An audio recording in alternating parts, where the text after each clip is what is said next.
തീരുമാനങ്ങൾ ഉണ്ടാകുന്നവരെ ഈ തോട്ടമേഖലയെ ബന്ധപ്പെട്ട് തൊഴിലാളികളുടെ അവകാശങ്ങൾ സംരക്ഷിക്കാനുള്ള ഉചിതമായ തീരുമാനങ്ങൾ ഉണ്ടാകുന്നതുവരെ ഈ വിഷയമായിട്ടെടുത്ത സമര പരിപാടികൾക്ക് മുൻപോട്ട് പോയിക്കൊണ്ടേയിരിക്കും.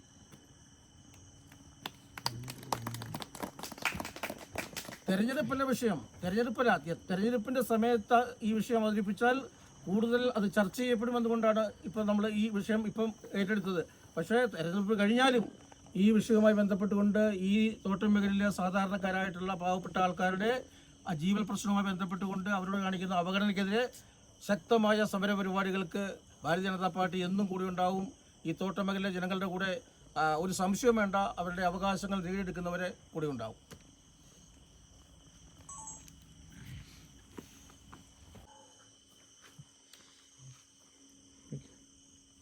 പീരുമേട് തോട്ടം മേഖലയുമായി ബന്ധപ്പെട്ട് 2008 ഒരു തോട്ടം തൊഴിലാളി സ്ത്രീ തേയിലക്കാട്ടിൽ പ്രസവിക്കുന്ന ഒരവസ്ഥയുണ്ടായി. ആയതുമായി ബന്ധപ്പെട്ട് ഞാൻ കേരള മനുഷ്യാവകാശ കമ്മീഷനെ സമീപിക്കുകയും പെറ്റീഷൻ ബോധിപ്പിക്കുകയും ചെയ്തു. ആ പെറ്റീഷൻ്റെ അടിസ്ഥാനത്തിൽ ലേബർ കമ്മീഷനെ വിളിച്ചു വരുത്തുകയും ലേബർ കമ്മീഷൻ്റെ വിശദമായ റിപ്പോർട്ട് ആവശ്യപ്പെടുകയും ചെയ്തു. അതിൻ്റെ അടിസ്ഥാനത്തിൽ പീരുമേട് തോട്ടം മേഖലയുമായി ബന്ധപ്പെട്ട് തോട്ടം തൊഴിലാളികൾക്ക് നൽകാനുള്ള ആനുകൂല്യം കൊടുക്കണമെന്നും തൊഴിലാളികൾക്ക് അടിസ്ഥാനപരമായിട്ടുള്ള സൗകര്യം ചെയ്ത് കൊടുക്കണമെന്നും അവർക്ക് വീടുകൾ നിർമ്മിച്ചു കൊടുക്കണമെന്നും ഉത്തരവുണ്ടായി. അന്ന് ബൈജു IAS ആണ് ലേബർ കമ്മീഷണർ. അതുമായി ബന്ധപ്പെട്ട് വളരെ വിശദമായിട്ട് ലേബർ കമ്മീഷൻ ഓഫീസിൽ നിന്ന് ചർച്ച നടത്തി. ഇവിടെ പീരുമേട് താലൂക്കിലുള്ള മുഴുവൻ തോട്ടം തൊഴിലാളികൾക്കും വീട് വെച്ച് കൊടുക്കുവാനും തുടർന്ന് ആ വീട് വെച്ച് കൊടുക്കുന്ന ഉണ്ടാകുന്ന ആ സാമ്പത്തികം ഈ പീരുമേട് തോട്ടത്തിൽ നിന്നും ഈടാക്കിയെടുക്കുക, അത് എസ്റ്റേറ്റ് മാനേജ്മെൻറ്റിൽ നിന്ന് ഈടാക്കിയെടുക്കാനുള്ള ഉത്തരവുണ്ടായി. തുടർന്ന് ഇവിടുത്തെ LDFും UDFിൻ്റെ ട്രേഡ് യൂണിയൻ നേതാക്കന്മാർ അത് അട്ടിമറിക്കുകയുണ്ടായി. കാരണം ഞാൻ BJP പ്രവർത്തനമായതുകൊണ്ട് എൻ്റെ പെറ്റീഷൻ മേൽ ഒരു വിധി വരികയും അതിനടിസ്ഥാനത്തിൽ തോട്ടം തൊഴിലാളികൾ ചെയ്തു കൊടുക്കാൻ പാടില്ല എന്നൊരു തീരുമാനം എടുക്കുകയുണ്ടായി. LDFിനും UDFിൻ്റെ നേതാക്കന്മാരാണ്. അവരാണ് ഇപ്പോൾ പറയുന്നത് ഈ തോട്ടം തൊഴിലാളികളെ നിങ്ങൾ സംരക്ഷിക്കുകയാണെന്നും തോട്ടം തൊഴിലാളികൾക്ക് അനുകൂലമായ നിലപാട് സ്വീകരിക്കണമെന്നാണ് അവർ ആവശ്യപ്പെടുന്നത്. എന്നാൽ ഇത് പച്ചക്കള്ളമാണ്. ഇത് തെളിവുണ്ട്, മനുഷ്യാവകാശ റിപ്പോർട്ടുണ്ട്, ഉത്തരവുണ്ട്, ലേബർ കമ്മീഷൻ്റെ വിധിയുമുണ്ട്. അപ്പം തൊഴിലാളികളെ യാതൊരു കാരണത്തിനും സംരക്ഷിക്കാൻ പാടില്ല എന്നൊരു തീരുമാനം LDFിൻ്റെയും UDFിൻ്റെയും നേതാക്കന്മാർക്കുണ്ട്. അതുകൊണ്ടാണ് 2000 അടച്ചുപൂട്ടിയ തോട്ടങ്ങൾ തൊഴിലാളികൾക്ക് നാളിതുവരെ അവർക്ക് കിട്ടാനുള്ള ആനുകൂല്യം പോലും വാങ്ങിച്ചു കൊടുക്കാൻ ഈ LDFിൻ്റെയും UDFിൻ്റെയും നേതാക്കന്മാർ തയ്യാറായിട്ടില്ല. 26 വർഷം പിന്നിട്ടു. ഇപ്പോൾ ആ തൊഴിലാളികളെ മരണപ്പെട്ടു പോയി. അവരുടെ മക്കൾ ഇവിടെ ഇല്ല. അവർ പല സംസ്ഥാനങ്ങളിലേക്ക് അവർ പോയി, താമസത്തിന് പോയി. ഇവിടെ 1500ഓളം കുടുംബങ്ങൾ ഇപ്പോഴും അവർക്ക് കിട്ടാനുള്ള ആനുകൂല്യം കിട്ടാതെ വലിയ ബുദ്ധിമുട്ടിലാണ്. അപ്പം ഇതൊക്കെ ഈ LDFിൻ്റെയും UDFിൻ്റെയും ഇവിടുത്തെ MLAമാർക്കും അറിയാം. അതിൻ്റെ ലിസ്റ്റുകൾ വരെ ഈ ലേബർ ഓഫീസിലേക്കുണ്ട്. അപ്പോൾ ഇതെല്ലാം മാറ്റിവെച്ചുകൊണ്ടാണ് തൊഴിലാളികളെ ദ്രോഹിക്കണം, തൊഴിലാളികളെ വഞ്ചിക്കണം എന്നുള്ള ഉദ്ദേശത്തോടുകൂടിയാണ് അവർ പ്രവർത്തിക്കുന്നത്. അതിനെതിരെയുള്ള ശക്തമായ ഒരു സമരമാണ് ഇന്ന് സ്ഥാനാർത്ഥിയുടെയും ജില്ലാ പ്രസിഡന്റ് നേതൃത്വത്തിൽ ഇവിടെ നടത്തുന്നത്.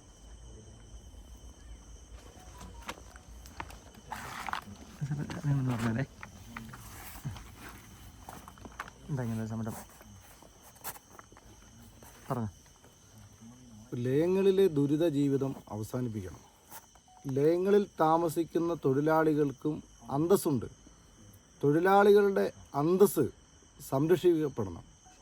ഇപ്പോൾ എല്ലാ കാലത്തും തൊഴിലാളികളുടെ വോട്ട് വാങ്ങി ജയിച്ചു പോയിട്ട് അവരെ പിന്നീട് 5 വർഷക്കാലത്തേക്ക് തിരിഞ്ഞു നോക്കാത്ത സാഹചര്യം, ആ സാഹചര്യമാണ് ഇവിടെ ഉള്ളത്.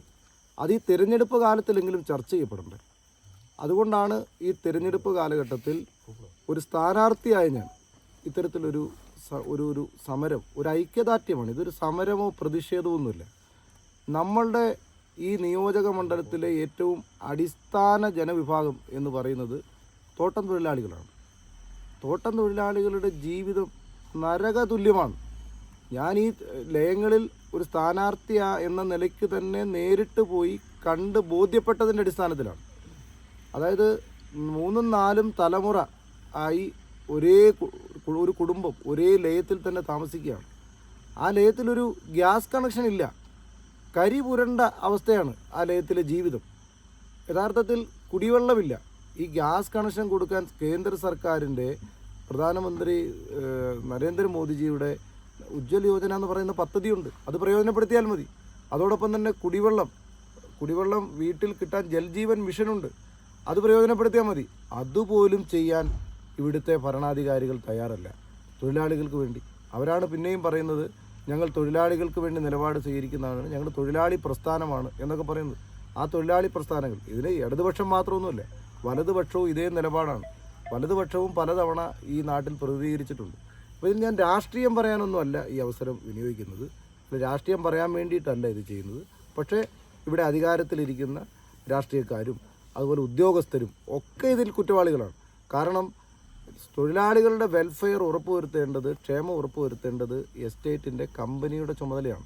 അവരെ കൊണ്ടത് ചെയ്യിക്കുക എന്നുള്ളത് യഥാർത്ഥത്തിൽ ഈ പറയുന്ന അധികാരികളുടെയും രാഷ്ട്രീയ ജനപ്രതിനിധികളുടെയും ഉത്തരവാദിത്വമാണ്. അത് ഒന്നോ രണ്ടോ തവണ സംഭവിച്ചില്ല, വീഴ്ച പറ്റി എന്നൊക്കെ പറഞ്ഞാൽ നമുക്ക് മനസ്സിലാക്കാം. പക്ഷേ കഴിഞ്ഞ 20 വർഷമായി ഈ നിയോജക മണ്ഡലത്തെ പ്രതിനിധീകരിക്കുന്ന ഇടതുപക്ഷമാണ്. അതുപോലെ തന്നെ വലതുപക്ഷം എത്രയോ തവണ പ്രതിനിധീകരിച്ചു. ഇവരുടെ ഈ അവസ്ഥ ഇന്നോ ഇന്നലെ ഉണ്ടായതല്ല. 100ഉം 150ഉം 200ഉം വർഷങ്ങൾക്ക് മുമ്പ് സ്ഥാപിക്കപ്പെട്ട ലയങ്ങളുണ്ട്. ആ ലയങ്ങൾ ഇപ്പോഴും അതേ അവസ്ഥയിൽ തന്നെ തുടരുകയാണ്. ഒരു മെയിൻ്റനൻസ് പോലും ചെയ്ത് കൊടുക്കുന്നില്ല കമ്പനി. അപ്പോൾ ഒരു തൊഴിലാളികൾ ഏതാണ്ട് അടിമകളെ പോലെ ജീവിക്കുന്ന സാഹചര്യം, അവരുടെ ജീവിത സാഹചര്യത്തിൽ ഒരു ഉയർച്ച ഉണ്ടാവണ്ടേ, ഒരു ക്ഷേമം ഉണ്ടാവണ്ടേ, അതിനുവേണ്ടി ഒരു ചിന്താഗതിയുമില്ലാതെ അവരുടെ ലയങ്ങൾ വിട്ട് ഇറങ്ങേണ്ട ഒരു സാഹചര്യം വന്നാൽ അവർക്ക് ഈ നാട്ടിൽ ഒരു സെൻറ്റ് ഭൂമിയില്ല. അപ്പോൾ ഈ തൊഴിലാളികളോടുള്ള നമ്മുടെ അധികാരികളുടെ, ഇവിടുത്തെ രാഷ്ട്രീയ നേതാക്കന്മാരുടെ മനോഭാവം എന്താണ്? തീർച്ചയായിട്ടും അവരുടെ ഈ ദുരിത ജീവിതം അവസാനിക്കണം. അതിന് ശക്തമായ നിലപാടുകൾ ഉണ്ടാവണം. ഈ വിഷയം അധികാരികൾക്കിടയിൽ അവരുടെ ശ്രദ്ധയിൽപ്പെടുത്തണം. അവരുടെ ശ്രദ്ധയിൽ ഇത് പെടാഞ്ഞിട്ടൊന്നുമല്ല, ഇതൊരു ജനകീയ വിഷയമായി ഉയർത്തിക്കൊണ്ട് വരാൻ തന്നെയാണ് ഞങ്ങളുടെ തീരുമാനം.